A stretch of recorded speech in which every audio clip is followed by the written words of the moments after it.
Welcome. We're going to continue talking about Mesopotamia. In the last lecture, we talked about Mesopotamia's geography, and now we're going to see how the geography impacted their economy. So, economy is a management of available resources of a country or region, particularly in regards to production and consumption of goods and services. So when we think about this, we think of production of goods, in this case, wheat, wool, maybe pottery, and then the trade of these goods for other resources, such as trading for lumber, stone, and metal. And we'll learn about these two major emphases of their economy. So most people in Mesopotamia grew crops, usually grains such as wheat and barley, and they raised livestock, such as goats and sheep. Although, as you can see in this picture here, you have oxen as well. And in order for their crops to grow correctly, they would have to water their crops.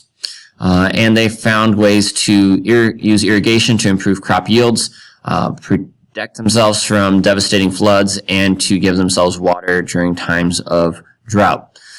In order to do so, they had to dig irrigation canals. So instead of pumping water out of the ground, they would take the water from the rivers and bring them to their fields. And they also have to set up a system so they wouldn't get too much water to the field in case of flood or other things. So they'd actually divert water away from the fields or from the villages to prevent destruction and limit damage, and take them to some place they could store for future times. Irrigation canals were difficult to build. They were very time consuming, so the whole community had to work together to build these and repair these canals. And Mesopotamians worked physical labor as a tax payment, so they were the people who actually invented taxes, but rather than giving a money payment, although some people probably did that as well, you had to work physical labor on these public works projects for the overall good of the community. For example, helping with the food production, digging canals, building walls. So we're looking at food production and protection as the two major things the community was concerned about. In addition to farming and raising livestock, they also relied heavily on trade. So there were some products such as lumber and metal and stone that were crucial for them to build their city-state and keep it running that weren't easily available in Mesopotamia. So they had to travel to areas outside of Mesopotamia.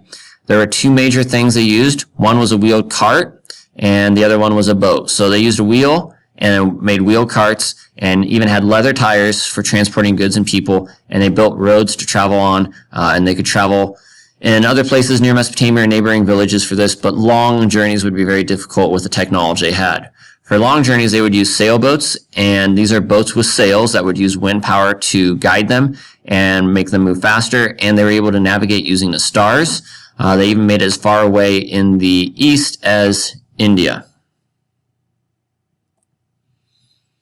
So, as I said, they have some common materials such as wheat and wool and maybe pottery to a certain extent, and they trade them for things that weren't common but necessary for them to build their infrastructure and continue to keep their economy alive, such as stone, lumber, and metal.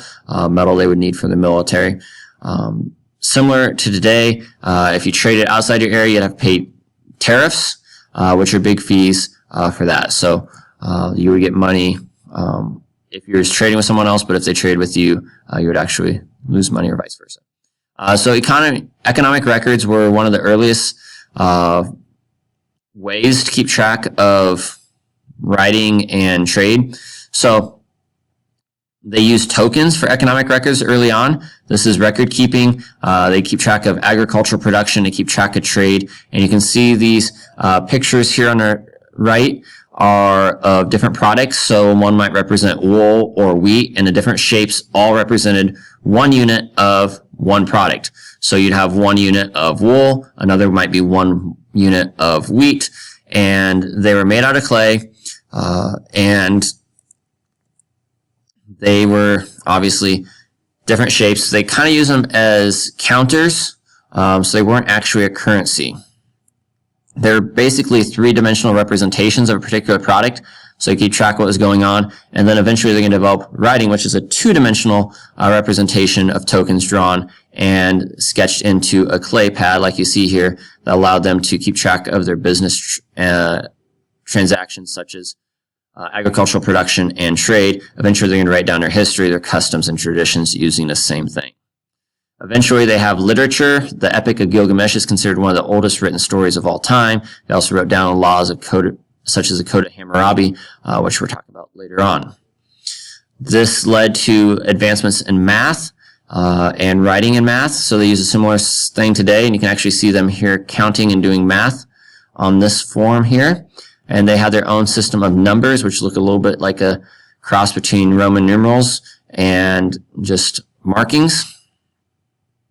And all this allowed their economy to prosper, to get the supplies that they needed, even if they weren't available inside of Mesopotamia, and keep track of what they did have and prepare for the future. All right, thanks for listening, and I'll talk to you soon. Bye.